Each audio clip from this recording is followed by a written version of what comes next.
Ladies and gentlemen, boys and girls, welcome to the second episode of Not Another Marketing Podcast, brought to you by First Page Digital Singapore and Hong Kong. Aaron Ratcliffe, my friend, how are you doing? I'm good, Rafie. How you doing? It is raining again as we do this. It seems like every time we want to do an episode, the Singapore heavens decide to cry. It seems to be a recurring problem you guys are having on that end. Can't relate. Hong Kong weather right now, gorgeous. What's the temperature like? I work in Fahrenheit, so like I don't know, like Catch up 70s. with the rest of the world, man. Yes, seriously. Apologize for my ethnocentric American sort of perspective, but like 20s. It's just beautiful. It's just absolutely beautiful right now. So it's fall, isn't it, in Hong Kong? Basically, It absolutely is. It's the most wonderful time of the year. Awesome. All right. So the theme for this week's podcast is social media, right? Now, Aaron, we put some time aside to catch this Netflix documentary that has been, let's say, it went viral a few weeks ago, but then again with the news cycle right now with the US election, it kind of got buried, but I think it's still something that's worth talking about. The Social Dilemma, right? And absolutely. And it's interesting because you do mention, the virality of it. Everyone was talking about it for a few days. And, with the way that things are in the world now, the news cycle is so fast that things just kind of come and go, like that. But I'm still hearing people talking about this. And although that, when it was really a driving force in conversation, it's definitely quieted down a little bit. People are still talking about it. It's definitely seemed to have a resounding effect on people's awareness of social media and the dilemma that currently occurs because of it. So I don't think we're too late on the train. No, I don't think social media will ever die at this point. So I think it's relevant for us to talk about it no matter when we decide to bring up the conversation. Having said that, though, I mean, having watched it, I mean, we'll go a little bit more in depth, as we go along in this episode. But like, did you feel that there was like a bit of an agenda to it, or was it playing it straight, or was there a bit of an agenda to it? What do you think? If I had to say, it definitely seemed, watching the documentary, that there was an agenda that they were pushing. And this is typical for most documentaries. They're trying to prove a point. But especially, more so with this documentary than I feel like with others, because of the sort of dramatic flair that they added on top with the fictional sort of actors and the side stories, and how doomsday and dystopian everything sort of ended up being in these like fictional like storylines. So definitely seemed agenda driven. Not that I argue with the agenda. I actually think they made points that people need to be talking about and that people need to be aware of. But I did feel like it was a little one side of the coin, and they tried to talk about the other a little bit, but definitely a bit of an agenda. What do you think? No, I mean, it set out to paint social media in a very terrifying light, and I think it succeeded in doing that to a large degree. We'll go into the details later on. But I do feel that they could have talked about the positive influence that social media has had on our lives a little bit more. It just felt incredibly lopsided. And this isn't one of those, there are fine on both people's sides of argument, right? But it's something along the lines of, there could have been more to sort of talk about. It's not all doom and gloom. At least give us a little bit of a ray of light, a bit more. Yeah, right. Just give us some light at the end of the tunnel. And they touched up on it a few times. There was a few comments made by some of the different people they're interviewing where they did try to say, hey, this is all not bad, but a lot of it is. So there was some effort, but it was definitely pushing a doom and gloom type agenda, which obviously there's undeniable aspects of that, with social media in our current times. But I would have liked to have seen a little bit of, a little bit more of both sides. All right. Yeah, I completely agree with you there. Let's dig into it, shall we? So let's dig in. Yeah, I'm hungry. Let's go. So we open with a guy named Tristan, right? Who, in the documentary, labels him as Silicon Valley's conscience, right? And he attained this nickname because he crafted a presentation about ethical design while he was at Google, right? And shared it with everybody. And apparently the whole thing went viral, and because he was referencing ethical design with reference to his addiction to email, right? And he loves emails so much. He's always checking his emails, sending emails, and he Guilty as loves them. charged with that one. Yeah, I think we all are. And then, of all of the wonderful products that Google was putting out, he noticed that nobody was talking about how addictive email was, right? And so he decided, like, you know what, I need to address this. And he sends out a presentation talking about ethical design and the responsibility that that Google has to create, products that aren't this crazy addictive. And it reminded me of Jerry Maguire in the movie Jerry Maguire, who, if for those of you that aren't familiar with Jerry Maguire, he's a sports agent. And at some point, he has an attack of conscience. He realizes that he treats his clients just like money, He treats them like they're just banks, that they're giving him money, and he doesn't see them as human beings. And he writes a memo asking everybody to treat athletes like humans instead. And and the result is the same for the both of them. People pay attention to them for a short while, and then eventually they both get ostracized by their respective industries, and come out of the entire experience as changed men, wanting to make their chosen industry much better, right? So I thought that was an interesting parallel, because I saw it. You mentioned that analogy. Yeah, we were chatting about this last night, and you mentioned the analogy to me, and I really liked it. Now, full disclaimer, I've actually never seen Jerry Maguire, but I'm very well aware of Jerry Maguire, the storyline. Tom Cruise, show me the money, I thought it was a really interesting analogy, and they're similar because in the same way that the product, whether it's social media on one hand or fictional Jerry Maguire and him being a sports agent, the product is all driven by money, by capital, hence the line, the show me the money line. And, at the end of the day, the problem that we're having with social media is that these companies are driven by profit. And sometimes what is good for human beings isn't always good for the bottom line of Facebook and their shareholders and trying to raise their company value on a quarter by quarter basis. Yeah. So we have that contrast right there.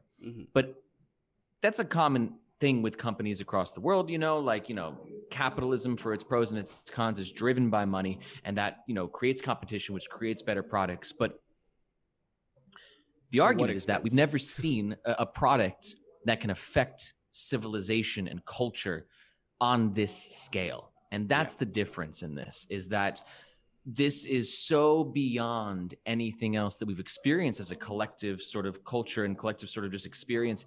And it's a little scary. It's more than scary because it's absolutely gut-wrenchingly terrifying. I don't like horror movies, but I felt like I was watching one. Yeah, I was stressed. I was stressed as hell after that. Yeah. I needed like a glass of wine, and I just needed to relax because that was a stressful experience. Oh, it was. Yeah. There's one thing because when they were breaking it down, right, and we know social media is addictive. Right, we know this because billions of people are on it every single day. But when they broke it down as to why it's so addictive is when it got really, really scary. Yeah, because and very interesting too, because it was very insightful. I think they did a good job of sort of giving you a good explanation of how these algorithms and the machine learning work. But go on. Yeah, because I'll just illustrate it with a couple of examples that I remember from the documentary. They talked about how every single aspect of social media is just one of many millions of tiny experiments that they're doing on you every single day, every single second that you're on social, right? Two people who have the same political views, the same circle of friends, even the same interests, right, would have wildly different Facebook feeds. Right, just to see who reacts better, who stays on the content more, compared to what we call A/B testing, right? Just to see which form of content delivery gets that person to stay in social. Of course, and as to where we do A/B testing, they're doing A, B, C, D, E, F, G as far as the eye can see, and they're amplifying it in a way that has never been done before, and that's the genius in this product. I mean, at the end of the day, the product is pretty incredible for what it does, for what it can do. Those micro experiments that they're doing on a user by user level to make their algorithms smarter is a testament to the genius of the engineers who have created these programs. The problem is that obviously it's being leveraged in the wrong way sometimes. Yeah. And the thing is that as a result of those experiments, they find out what you connect with and how you connect with others, right? And this preys on our biological imperative, right, in our DNA to connect with other people, to to sort of form these bonds, right? And it's this constant like drip feed of connection with others and whatnot that forms the basis for all of the social media addiction that we all experience. And it's just playing with our biology, and it's scary. It's Yeah, terrifying. man, it definitely is. But I do want to take this opportunity, because I did want to say something in this episode, and I'm going to take this opportunity, and we're going to call it Aaron's quick rant, okay? Yeah. And I just want to say that while it's absolutely terrifying, and there are 100% crucial problems with social media that we need to address, I don't, I think that it's also important to see the other side of the coin with not just social media, but with technology in general, as to where, while there is this undeniable doom and gloom, not arguing that, there's a lot of positives with this that, you and I were talking about. And, I think we also need to focus on some of these. Social media also gives people the ability to start a business for free, like things like this. Such a concept was indescribable. You couldn't even imagine that years past, so the social media and the internet, I'm just, and I know you're the same. You love the internet. I love the internet, and I want a beautiful, weird, open internet for the whole world to connect. And there is that element of it that social media has made so amazing, that like a stay-at-home mom can start a business and use Facebook for free to market her business and to create a business and to make sales and to generate sales. Like, that is astonishing, And so I just want to make sure that we do clarify that while there is this doom and gloomness to the entirety, it's like there's also great things as well. That's all. I just want to throw a little optimism into the podcast. Make sure that everyone heard my quick rant, and rant is over. Continue. No, that's fine. I understand where you're coming from. It's okay. Yeah, we were talking about this last night, and you completely agreed. Yeah, I'll be a doomsayer about this, and you can be the angel of optimism in all of this. It terrifies me. We should me. change my job title here from content dude to angel of optimism. You got away with words, Rafie. I'm telling you, you're a poet, man. That's what I try to be. Try. Mission accomplished. I usually can get my point across quite well, I think. Yeah, maybe that's why. I suppose that's why they hired me. So that's all good. Makes sense. Yeah. So there's this one note that I feel that we need to talk about, because it's something that was mentioned in the documentary, and playing onto that whole idea of like forming connections and whatnot, right? And like you said, like people can start businesses up from basically zero, and then put in a little bit of effort and all that. They could reach thousands of people, as long as they have a good product and a good message, that sort of stuff, right? But then, in traditional like marketing terms, if we go to say, if we go back far enough before, say, the internet, we talk about, you put up billboards, you put ads in newspapers and whatnot, and the people that would then speak to you would be people that were interested in your product or your service, right? And more often than not, it's a transactional conversation. Yes. Right? Oh, yeah, we're having some technical issues here. Aaron, my man, are you there? Hey, I'm here, man. Can you hear me? And you're back. Yeah. Awesome. Yeah. Awesome. Sorry. As I was saying, we were talking about, traditional marketing, right? Like, traditional advertising, where you put up billboards, you put ads in newspapers, put ads on radio or on TV. And then people that would actually make the effort to reach out and look for you would be very interested in either trying out your product or actually engaging your services, right? It'd be a hot lead. Yeah, a hot lead, right? So more often than not, the conversation that would happen would have a high degree of interest in whatever it is that you're selling already, right? The thing is that nowadays with social media, you could put a product out there that that appeals to a very niche market, right? And might not necessarily have the widest appeal, or that sort of thing. And there's nothing stopping some snotty nosed Cheeto dust fingered tyrant on the internet going, oh, this product is so lame, blah blah blah, and then they create a meme out of it, and then next thing you know, your business is being ridiculed and your product is being memed for all the wrong reasons, right?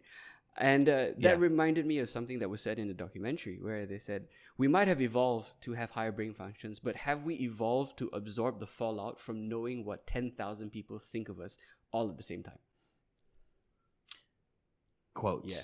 Definitely one of quotes from the documentary that stood out to me, because it does make you think, because we're evolving at such an exponential rate with our technological capabilities that, it took us like 1,000 years to conquer fire, and then in like 60 years, we invented the airplane and then went to the moon. Like, the difference of that technological advancement, you can't even compare the two. Mm-hmm. And it's really interesting because we are biologically, we have, let me start that over. Evolution has sort of created us, to the biological creatures that we currently are. And are we prepared for that? Are we biologically evolved to handle what 10,000, 20,000, even 100 people think of us? Are we, are we evolved at all to even understand how to handle the way that these things impact us emotionally? It's a great quote, and it's really thought-provoking. Yeah, and it's like, I mean, okay, I'll play the angel of optimism for this particular segment. Oh, we're switching roles? Yeah, little role play? just for a while, because the thing is that, like, 10,000 people might say something terrible about your product or whatever and whatnot, right? Or say something terrible about you as the business owner, because people are people, and they'll say things like this. But on the flip side, what happens if 10,000 people don't like you, but 100,000 or 1,000,000 do? 1,000,000 people say nice things about you, and whatnot. And it's and you would think then, is the trade-off worth it, right? In the sense that I have 10,000 people saying crap about me, but then I have 1,000,000 more saying, nah, you're doing great, you're doing fine. You know what I mean? It's like, like there's good and bad to it, as always, right? There absolutely is. That was a good little. You make a good angel of optimism. I like that. Yeah, I do. I know. You can't see my halo, but it's there. It's hidden under the horns. Yeah, it's the hair that's like hiding everything today. So but so going on from that, right? Another thing that they touched on in the documentary was AI. Okay, and we in marketing, we use AI a lot. We use machine learning. We use algorithms a lot, right? I mean, that helps us. That helps us figure out like audiences. That helps us target our campaigns a little bit better. We want to reach people that would have a positive experience with whatever it is that we're marketing, right? Of course. Yeah, and there was another line that was really great in the documentary that talked about how everyone talks about the doom that will happen if AI if AI takes over the world, but then they fail to realize that AI already runs the world, right? And this hit home to me because it was like, okay, hang on a minute. When I'm setting up my campaigns and I'm doing my market research, I'm going into a portal, typing in my parameters, my search parameters, and the algorithm and the AI feeds me this information, and I act on it. AI already runs our lives, doesn't it? In so many ways. And that's what's so interesting about the documentary, is it sort of highlights that. And it makes, like, you might, because we grew up watching movies like The Matrix and Terminator and thinking like, oh, that's what's going to happen when the machines really take over. But it's proven to be a little bit more subtle. Now, the machines haven't quite taken over. I'm not trying to, blow this, be too dramatic, but in the essence of our dependence on them, whether it's an artificial intelligence or some sort of algorithm for a social media platform, or some sort of algorithm for like city planning. I mean, algorithms are everywhere.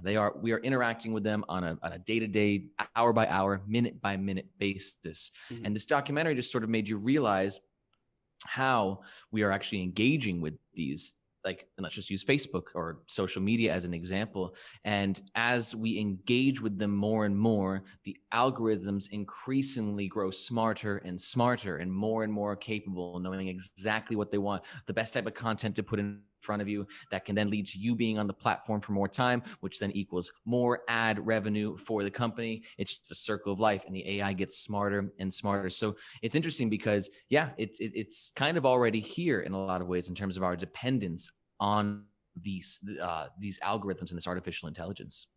It's like, it's funny that you mentioned The Matrix, okay, because they reference The Matrix quite a lot in the documentary. They mention it, I think, at least 3 or 4 times, right?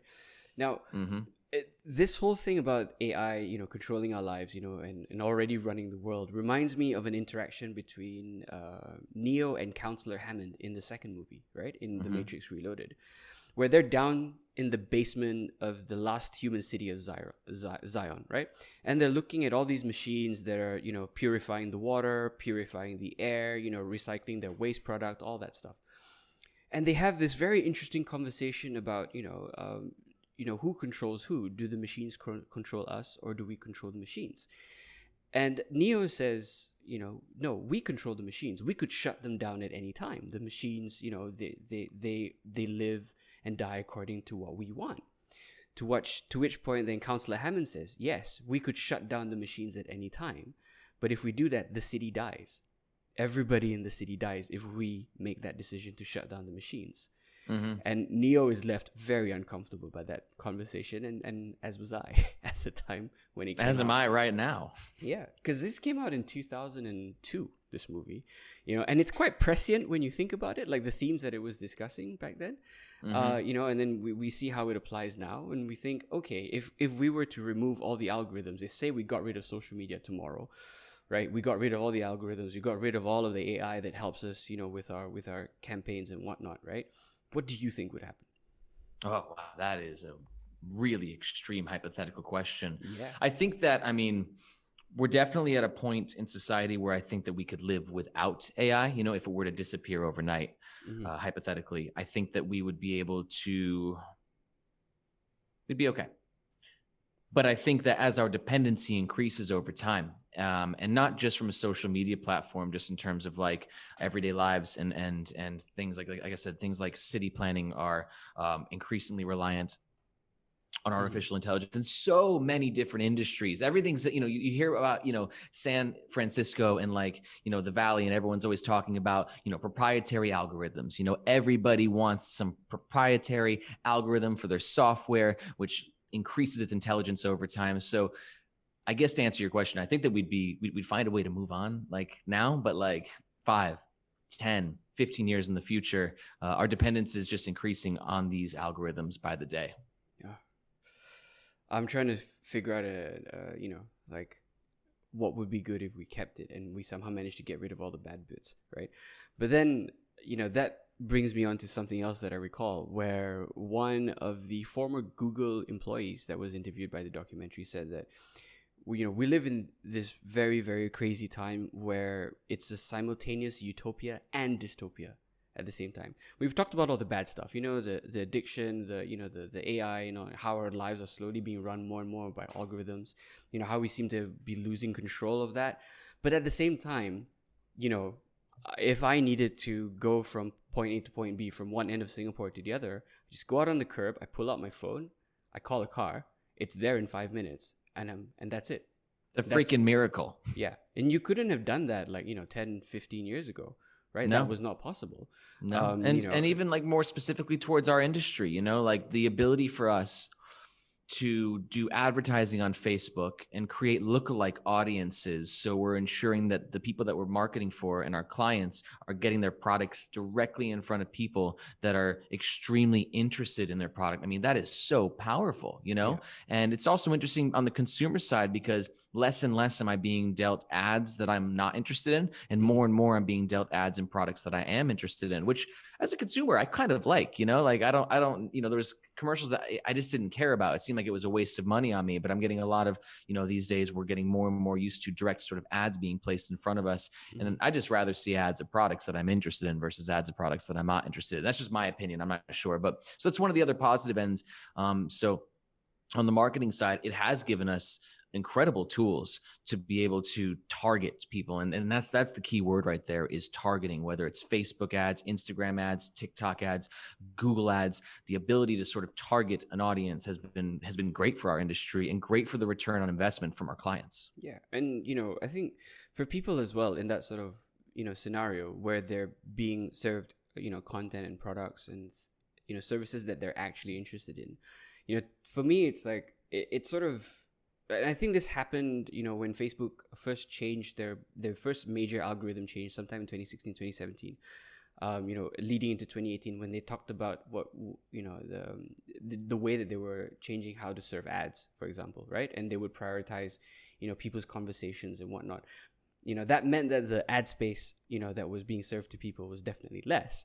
But at the same time, that ad space was then reserved for stuff that was going to be far more relevant to you as a user in that case, rather than being served something that was completely and utterly irrelevant, right? Yeah, absolutely. Yeah, and as a result of that, the connections then that people form with the brands that they like, are, they form more organically in that sense. Like, you get served with content from the brand that you like, and you interact with them, and it humanizes them in a way.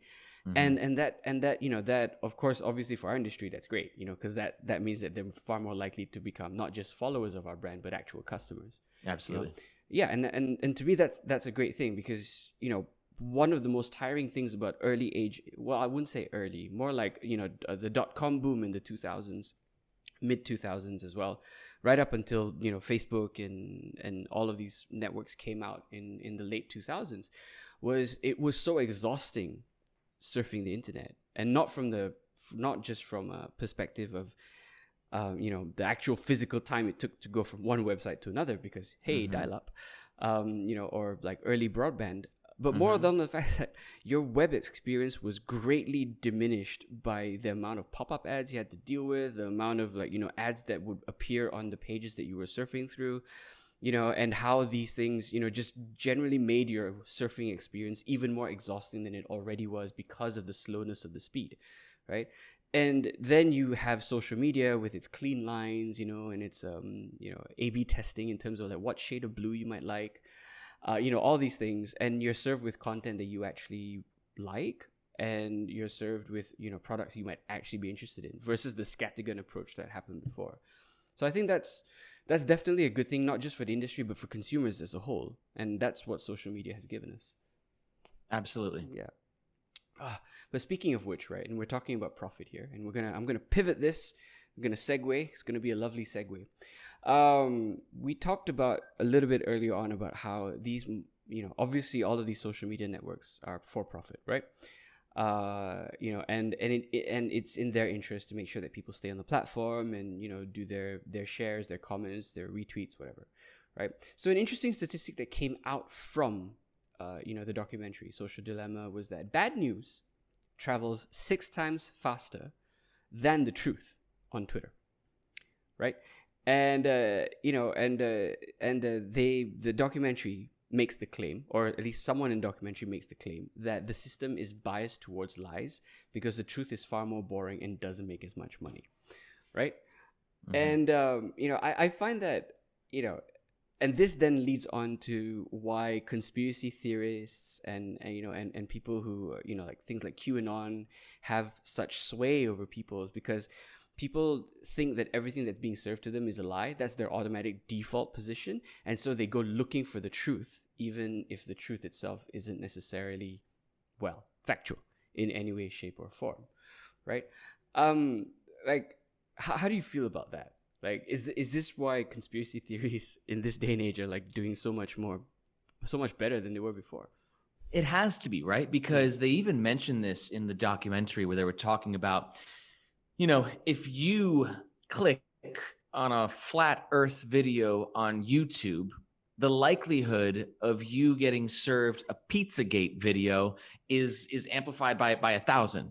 So with getting content recommendations that are specified towards your taste, there's the great thing, because if I'm on YouTube and I follow different political shows or, whatever it might be, and I'm getting served content that's similar, and I can find new content that's interesting, and the algorithm is great for that. But unfortunately, when it's with other types of content that might not be factually true, or that is conspiracy theorist-esque, or anything in between, now it just puts them down the rabbit hole. And in the documentary, they mention this. It starts with the flat Earth, and then it goes into Pizzagate, and then all of a sudden, you think that the world's run by aliens or something. Whatever it might be, but it's definitely not helping the cause at all. And this is the problem that we face now, is we're in the age of disinformation, where there's so much content. And I just listened to this podcast the other day about synthetic media, like deep facing that's about to happen. Like, we're about 5-10 years away from that. That's going to be even freaking crazier. But anyways, we're in this content saturation, and we don't know what's real. and what's not real. And then it gets even crazier too, because you're just being fed by these platforms, the things that you're interested in, the things that you want to hear. And this is what I think is creating even a wider political polarization, as to where if you're on team blue or you're on team red from like a US perspective, let's say you're on team blue and you're just reading, Democrat type, content, and they're just going to keep feeding that to you and feeding that to you, feeding that to you. Same thing on the other side, the Republican content. And it's just kind of verifying your own beliefs within you, and you're just living within bias, confirmation bias. Thank you. There's my angel of words right there. It's just this confirmation bias constantly, but on a scale that has been never really seen before, because you think that the content that is coming to you on your feeds is just what's happening in the world, but actually what it is a very sophisticated algorithmic process that is feeding you something that they know you gotta click on and you gotta read, and then rabbit hole just start tumbling down it. Yeah, I think the former Google engineer that actually created the recommendation algorithm appeared on the documentary, and he disavowed it. And not to say he disavowed it, he just said, "Yeah, I know I did that, and I'm not proud of it." Essentially, paraphrasing what he said. Yeah. Right. When I essentially he's saying I created the rabbit hole. It seemed to be a recurring theme with a lot of these engineers. A lot of them seem to have doubt and regret about the monster that they've created, because they feel like they're responsible, and now it's out of the box, and there's that genie's out of the bottle, and there's no way to put it back in. Exactly. I mean, tech doesn't set out to be evil. I don't think it does, right? It doesn't. But then it's the law of unintended consequences, right? It's like, you could, okay, this is a scary scenario. But you could get somebody to deliver food right to your doorstep, right? But then how many companies now have information about where exactly you live? Right. Absolutely. And if for some reason, if someone is in that company is unethical, and is a criminal, or a criminal waiting to happen, gets hold of your address, looks at your purchase history and concludes that you are a person worth robbing, right? And then goes ahead and robs your house. You know what I mean? It's like, that's the unintended consequence. Yes, I get food delivered right to my doorstep, but at that same time, if someone decides to misuse that information in that company, they're going to find my house really easily, and they're going to be able to break in. And they'll know when I'm not at home, because they'll see, I only order food for dinner. So daytime, I'm not at home. Right? Of course, yeah. We're giving up a lot of our privacy and our personal data for these entertainment platforms. And hey, I'm just as guilty of it as anybody else. Yeah. And the thing is that, the social dilemma, I think, when they concluded, they say, a few of the talking heads said that, we can't frame this as a problem that can be solved by the technology that created the problem, or the technologists that created that problem, right? And they call for more regulation, and more stringent laws over digital privacy. Right. And they draw a parallel between, the kind of regulations put in place on advertising Saturday morning TV versus what we have now. Right. Where Saturday morning cartoons, you couldn't, advertise like alcohol. You couldn't advertise cigarettes, back before even cigarettes were, banned from advertising. Like Saturday morning, only certain kinds of ads were allowed, and they were regulated, and the messaging was always like, gone over multiple times to make sure that it didn't flout the regulations, right? Yeah. But today, we have a scenario where, if dad, wants to look for, the best value whiskey for his upcoming birthday, does a search, right, on Google. And then after that, 12-year-old son opens up a website. Because of how the algorithm works, when he opens up a website, he's going to then see ads for alcohol appearing on the skyscrapers on each side, Like you said, unintended negative consequence. Yeah. And people don't set out for this to happen. Like, nobody wants to, create this scenario. But then again, the law of unintended consequences. And we don't have any laws about this, I think, about, really making sure that the ads that we intend for adults actually stay only served to adults, right? I think I do agree with him that we do need more regulation. Like, plenty of the lawmakers in countries all over the world are of, a certain age group, certain demographic who might not be necessarily in touch with these things. So they are incapable of creating legislation, and the right regulatory framework in order for us to, stop this from happening. But I feel, I'm in agreement with them that we need to have like younger people involved in policy making, in legislature, in order to actually move, these laws forward. Because if we can't remember agree did you see yeah. did you see the famous clip at the Facebook hearings with Congress in the States where Mark Zuckerberg had to explain to a congressman what a cookie was? Yeah, exactly. Yeah. So case in point. Yeah, and people who think that the internet is Facebook. That's their, when you say internet, that it's Facebook, right? Or when you say email, you actually mean just Gmail, Google Mail, right? And when you think, all these things like these, when you think smartphone, you just think iPhone. You don't think of anything else. It's like, oh, do you have a smartphone? Well, I have an iPhone. It's like, wait, hang on. So we're at this point where people have, these people are making policies and laws, right, that are honestly out of touch with reality. And because of that, there's no, framework for us to discern what the truth is, from sources like social media. And if we can't agree on what's true, we're toast. That's the hardest part. Yeah. And that was actually a line from the documentary, wasn't it? Yeah, it is. Exactly. Yeah. That's a nice little end note right there. Yeah. The angel of words just tried to he's back. And all that. Yeah. But I guess, I mean, we've talked about a lot of doom and gloom, right? But you know what? Let's just spend a little bit of time to just say what is awesome about social media. Come on, let's just lay it all out there. I know we had like little sprinkles of it throughout our chat about the documentary, but let's put it out there and like be very clear so that people don't think that this is all doom and gloom. Sure, man. I mean, like I said in my little rant earlier, it was, that there's so many great things about the internet and so many great things about social media. And here at First Page, we're working with clients and we're growing brands and we're creating unbelievable like conversions and sales because of our ability to use these sophisticated targeting platforms to find the right audiences. And that's the great thing is like you gotta find your tribe when you're creating a product, and these tools allow us to find your tribe. Yeah. And if your product's awesome, like it should work out. And that's that's what we're doing here at First Page.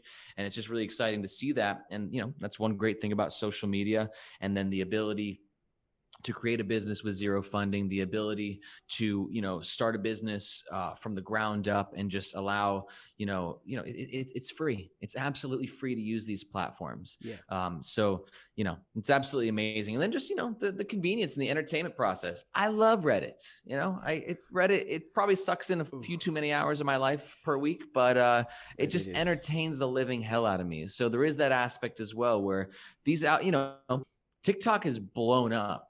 And I think it's because their algorithm is freaking amazing. Like if you use TikTok and it uses it for a couple of days and it understands what sort of content you want, man, it's just, there's great content on there. So as a content creator, as we're both content creators, we love content. And, these platforms have allowed content to give its time in the light that I think that it deserves. And now content is air. Content like runs the world in so many ways, and I love that. I love a world of content. Content is so much fun, and it's so much fun to be part of and to create, and especially for marketing campaigns. So those are some of the benefits I would highlight of social media. How about you, Raf? I think for me, it's because I'm like I have social anxiety, right? Chronic shyness, okay, which usually manifests itself in group settings and all that. So what social media has done for me is that it's allowed me to communicate with more people in more places all over the world, with a level of with a level of comfort in terms of like, it doesn't necessarily trigger my social anxiety or my shyness, right? That's my personal take on it. Because like, I could have conversations with people, stateside, people in the UK, people in like South Africa, India. I have friends in all of these places, all of whom I met through social media, either through a shared interest, in like say pop culture, Star Wars, Star Trek, that kind of stuff, or people I met on Reddit, that sort of stuff, and it's just amazing, to be able to be in that sort of situation, because like I would think that someone like me, previously would have had massive issues. Trying to, get to know so many people from so many different diverse backgrounds if I had to deal with the social anxiety in person, right? Whereas here it's like mitigated. It's sort of, it's there's less pressure, in the communication. And that for me is, and I'm not the only one. I think that's happening on a global scale. There are plenty of people who would traditionally be labeled as introverts, right? And might have led super sheltered lives, or, not sheltered lives. That's the wrong word. Probably, lives of isolation, right? Where they wouldn't have necessarily, come across, these diverse groups of people that might have shared interests with them. Right. And now they find, like you said, they've found their tribe, they found their community, and it's all online, it's all on social media. I think that is an absolutely beautiful thing to experience. It really is. And it's a beautiful thing to be a part of. The internet is connecting the world, and I love that. That part's amazing. So we just got to come to a point where we can keep the progress going and keep the internet beautiful, and try and figure out ways to kind of fix the problems that are happening, the unintended negative consequences, as you said. No, like, I think we did touch upon this last night when we were having a chat, right? And we were talking about, obviously a lot of this stuff in social media can be perceived as being insidious and whatnot, right? And, downright terrifying. But what can we do to be ethical as marketers, in the age of social media? Mm-hmm. Right? And I think you said something that resonated with me. It's we must commit to truth and integrity, right? Did I get that right? I remember. Yeah, right? I mean, more or less, like, if we're combating disinformation, if that's the enemy right now in the world and just in our culture, then we as marketers have to take a pledge to always pursue truth with our content, to ensure that, we're not using political occurrences too much to our advantage. And if we are, using that to sort of leverage our audience, that we know the information that we're publishing is coming from good sources and that it's honest information. I mean, I think that as marketers, we have this responsibility for sure. And then with integrity, that's just sort of marketing 101, like brands that are spammy and that just have that lack of integrity, I don't think stand the test of time. So really, truth and integrity existed before these social media platforms did. I just think that they're amplifying their importance now more than ever. And we as marketers and anybody who owns a business and is promoting a business, I think could benefit them to just always remember that. Yeah. I mean, I'm sure you've encountered them as well. Those sorts of ads on Facebook, right? Where it's just, stuff that that you would be interested in, but it comes from a super dodgy looking brand. Like message t-shirts, for example, the cute ones that have like little funny messages on them and whatnot, right? Yeah. And like, you come across these brands who are clearly, not on the level, these companies that are not on the level, that have like some form of like false advertising. They say like, oh, hey, this t-shirt is only going to cost you like $5. You click through, and apparently the $5 is for like the baby size, for a baby that's like a year old. And if you want,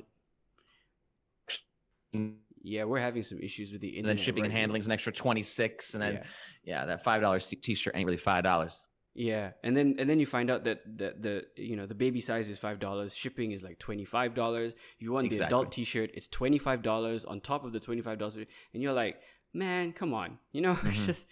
It's like you have, like whoever comes up with these campaigns, like you ought to know that you have access to an unprecedented number of people that has never happened before in the history of marketing, right? And you have a responsibility to be ethical in terms of the product and the messaging that you're pushing out there, right? Because you're reaching more people than ever. That means your responsibility to create truthful messages with integrity is bigger than ever as well. And, that's something that, I think we as an industry, I mean, you and I are in agreement about this, right? But maybe, not everybody might not see it that way. They're just concerned with getting the message out and like getting as many conversions or sales as possible, forgetting about the possible human impact of those marketing decisions, right? So I think that's something, just to, elucidate further about this, the importance of integrity when it comes to social media marketing. So, yeah. 100%. God. Wow, we've actually gone way over than the time that I thought we would have spent on this, but My God, we can just chat, the two of us, you know, and neither of us mentioned, by the way, we're wearing the same color shirt. yeah, exactly. So we're just on similar vibes today, you know, we're on those blue vibes, so you can't blame us. Yeah, exactly. But you know, maybe we should make it a thing. Like every episode, we should just make sure we color coordinate. You know. I vote yes for this. Let's give it a shot. Let's we'll have to do that. coordinate our wardrobes. Easier said than done, but let's give it a shot. All right, let's do that. Hot pink next week. You know what? I was thinking of the exact same thing. I have a salmon pink shirt that I think we. Do you? I don't. Man, I put myself in a situation. Okay, I guess I'm going to H&M this weekend. I'm gonna go look for a hot pink one. I think I do because I know it doesn't, it's not obvious, but for a socially anxious person who's also chronically shy, I also have a massive weakness for loud colors. Okay, you're quite the conundrum, Rafie. I'm just scraping the surface of figuring out who you are. Because when I play football or I play indoor soccer, right? My boots are never like plain black or plain white. They're like hot pink. They're like lime green. They're like fluorescent yellow. And maybe all three at the same time. That's just how I roll. I mean, and for someone again who's like chronically shy and like and socially anxious and whatnot, I used to cosplay and I love the attention. So it's just, I'm a weird guy. Yeah, dude, you're a mystery. I am, and we can actually, we can uncover more of that mystery in a future episode. I promise. Right? I'll make it an AMA. I'll make it an AMA. We'll just ask me anything you want, and if for those of you that are listening, if you would like to know more about my ridiculousness, please feel free to drop into the comments, with your questions. I'll be having a few comments of my own. Okay. Oh, for sure. Right. So let's tie this up, and conclude. I thought it would be fun for us to talk about our personal social media survival tips. I think, things that we do to sort of, yes, we live by the algorithm. As marketers, we live by the algorithm. We swear by it. But what do you do to sort of like mitigate the algorithm, the AI a little bit in your life? I feel a little uncomfortable giving people like specific advice for how to best live their lives. But one thing that I can say that has worked for me is turning off all notifications for social media platforms. I think that I have social Facebook Messenger notifications on, which is nice just in case somebody needs to get in contact with me directly and quickly. Aside from that, I actually don't even have Facebook on my phone anymore. I deleted the Facebook app, but I still have a Facebook account that I'll check on desktop every now and then. And I like Instagram and Reddit a lot, and I've turned off all notifications for both of those apps, and it's just been great. You don't need it. You'll check the platform regardless, or at least I check the platform regardless. Things will still be there. There'll still be awesome content. If you got a message, you'll get to it eventually. For me, turning off notifications was an enormous decision that I made in my life that's really impacted my mental health positively. Yeah. No, I'm not asking you to tell people what to do. Don't get me wrong. I'm just like I'll tell them what to do now. Okay. Turn off your notifications. Okay, I can agree with that 100%. Yeah, like an old grandpa. It's like, get off your phone. Yeah, I mean, I actually, because I worked in social media, as a social media manager for 6-7 years, and I had to have them on because of work, right? But then you realize that at some point it's not about the work anymore. Like the lines between personal life and work life just got blurred so much that I was having like zero separation between the two. So I'm slowly getting into that point where I'm turning off like notifications one by one. I'm not going cold turkey. I'm just slowly, like removing, for various apps here and there. That's progress right there though, man. Yeah, I mean, I will admit I'm socially addicted. The first thing I do when I wake up in the morning is I check Facebook. That's the first thing that I do every single morning. Emails, first thing. I'm up, and one thing I do is I put my phone on airplane mode when I go to sleep, though. And then if I wake up in the middle of the night, I'm not tempted to just take a quick little peek. Oh, that's a good tip. You know what? Maybe I'll try that. Yeah, that'll be the next stage. That'll be the next stage. There you go. Yeah. And the other thing that I do is that if I'm going to search for content, if I'm looking for content, I actively search for it rather than letting the algorithm feed me stuff like say on YouTube or on Facebook videos. Like if I know what I want to go and watch, or if I have a topic in mind, then I immediately go look for it. And I don't look at the recommendations because, it's one of the few things that I've discovered that you can do to sort of make your feed actually more diverse, because you're not just going to be served targeted content all the time, right? Yeah, that's great.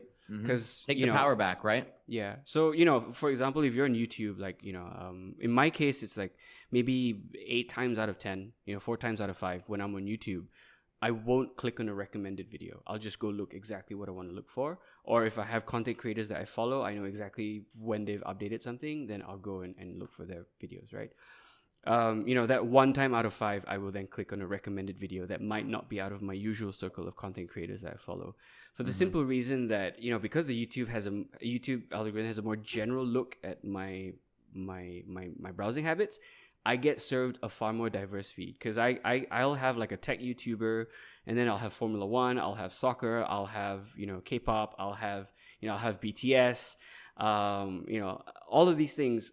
And then I'll have World War II history. I'll have like engineering documentaries. So my feed is super diverse, right? It's not just like one thing or the other. So for anyone that wants to make sure that their feed is actually diverse, don't actually click on the feed too often, if that makes sense. Yeah. So that's my tip for taking back control from the algorithm. Cool. Okay. Perfect. Aaron Ratcliffe, my friend, it has been an awesome. What are we up to right now? 50 minutes? My God. Damn, we are. We're up. I think to we wanted to do this one at 25 minutes. Yeah, Double it up. Yeah. For those of you that are listening, we actually thought we would be done in half an hour. But that's clearly not true. We promise that we'll try and make these more concise moving forward. Yeah, we'll do our best. But hey, sometimes you just gotta talk about the social media, and we had some important things to discuss. Okay, For sure. Can't overlook all these things. We had things that we needed to say. For sure, 100%. Yeah, so let's wrap it up again. I said let's wrap it up like 10 minutes ago. Let's wrap it up this time for real. For those of you that would like to know more about the things that we talked about, please check out The Social Dilemma, which is available on Netflix in most territories, I think, because it's a Netflix original, so you should be able to access it in your area, wherever you are in the world. And of course, don't forget to check out our first episode, which is available on podbean.com and YouTube, which you would find somewhere around, probably in the description below and whatnot. Don't forget also to check us out on LinkedIn at linkedin.com/firstpagedigital. Hong Kong and Singapore share, the same LinkedIn page. If you'd like to make more inquiries, for any of the stuff that you talked about, or just like a little bit of a leg up in terms of your online presence, please do check us out at either firstpage.hk for the Hong Kong team, or you can check us out at firstpagedigital.sg for Singapore. Okay, I think I've got everything. Did I miss anything? Nailed it. Awesome. Yeah, I promise these will get much better as we go along. All right, Aaron, it's been great. It's been awesome. Thank you so much for your time, kind sir. And ladies and gentlemen, boys and girls, we'll see you. Wait, hang on. No, hang on. No, Aaron, do you have anything else to say? I see. I'm done. That was perfect. You just sign off for both of us. You speak. You speak for the blue shirts. Okay. Okay. You're the blue shirt spokesman. You're the angel of words. You're so many things. You're the leader of the podcast. Guys. We'll see you next time. We'll see you next time. Thank you very much. Thanks a lot. Peace out.